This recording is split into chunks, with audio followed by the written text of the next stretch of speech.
of the literacy lounge walked Grammar with his guns hanging down. He stepped up to the bar and said, I'm looking for some information on the woman I love.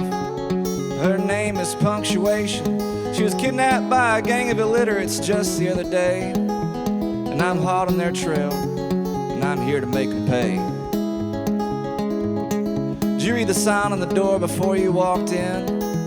Said the girl behind the bar, red hair, tall and thin. She said, well, my name is Sarcasm and we don't serve illiterates here, but I can help you find her. As she poured him a beer, she talked over the band as onomatopoeia thumped the bass. Said the bar belongs to symbolism. It once was a nice place. Then the illiterates moved in and put all the patrons out of work. And that's how we got to where we are now. She rolled her eyes with a smirk. There were bottles of prose and poetry collecting dust upon the shelf. Soliloquy was in the corner, just talking to himself. And alliteration, always alone, sat staring at her phone. And Simile was drunk as a skunk, trying to take her home. Sorrow sipped her gin and puffed on a smoke, hand in hand with humor as he cracked a dirty joke. Illusion kept quoting movies that no one seemed to know, and Grammar had seen enough, and he knew it was time to go.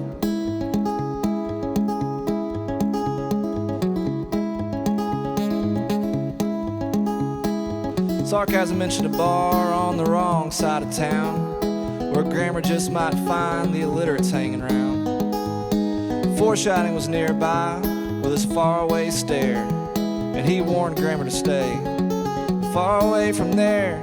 But passion is irrational, and pride doesn't back down. So Grammar tipped his hat, and he headed across town. Put another feather in Allegory's cap. The idiom said indifference was the one who killed the cat. Grammar without punctuation's like a movie without scenes. In the end, no one knows what it means. In the end, no one knows what it means. The structure was in shambles at the Syntax Saloon, and Grammar was disgusted as he entered the room.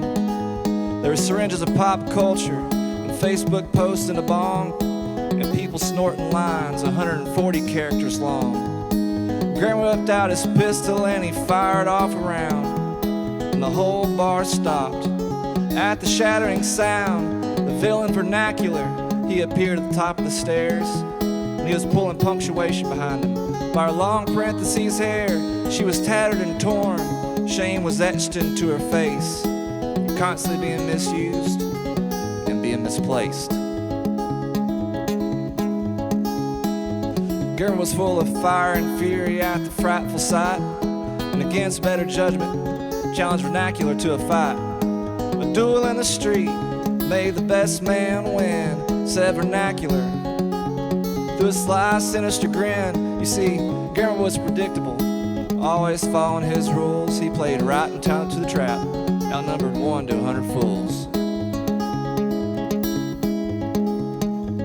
Eyes locked in hammers cocked, vernacular spit into the ground.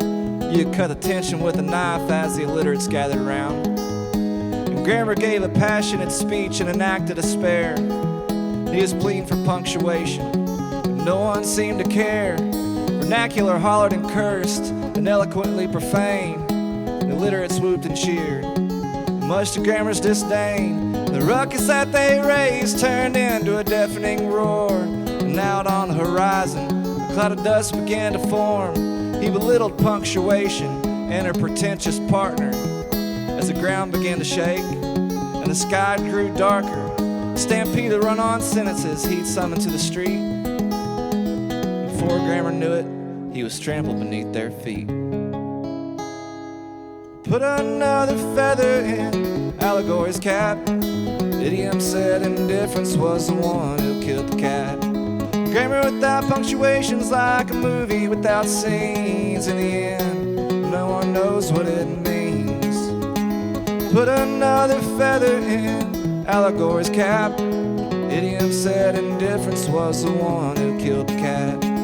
metaphor without merit. So it seems in the end, no one knows what it means. In the end, no one knows what it means.